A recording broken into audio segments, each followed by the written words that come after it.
Tapi Betul lah. tapi those were the days lah. Passion lah, passion. Passionate. Van pun van telur kan.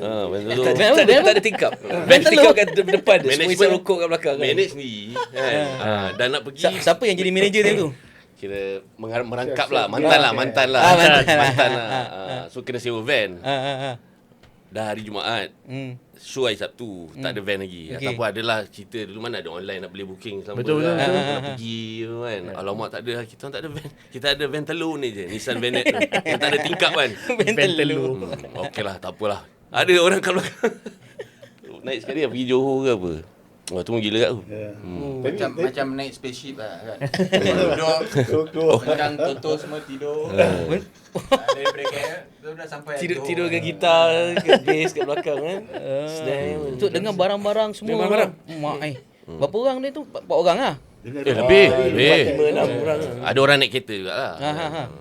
Yalah, tapi dengan barang-barang beripin. And then semua dulu kita orang self-funded lah dulu. Self-funded. Mana ada corporate ke buat show ke apa. Kita buat sendiri je. Sendiri. Adalah macam mentang kan. kita ada ni lah macam EMI. Sorry, kita punya record label lah. Dia EMI, ada EMI. transport lah, rusa tak salah aku. Jadi lah. Rusa ni yang Itu kita pakai. later lah. Itu later lah. Pergi sana sini. Tapi van telur dengan rusa lagi kecil bang. Rusa memang kecil lah. Kan? Apa equipment macam mana? Kita orang Pergi Kelantan ke apa? Pergi Kelantan. Weh, bergicak weh naik van rusa pergi Kelantan. Kau, berapa jam tu? dengan drum semua. Tapi Itu later sikit lah. Tu masa Transcendence. Lepas mampu itu. Transcendence. Masa Transcendence. Oh, masa Transcendence. Memang Okay. Backstreet Boys lah. Kita pergi apa Billion Kelantan tu. Apa mall. Itu first time lah rasa pengalaman jadi Backstreet Boys. Oh, masuk je.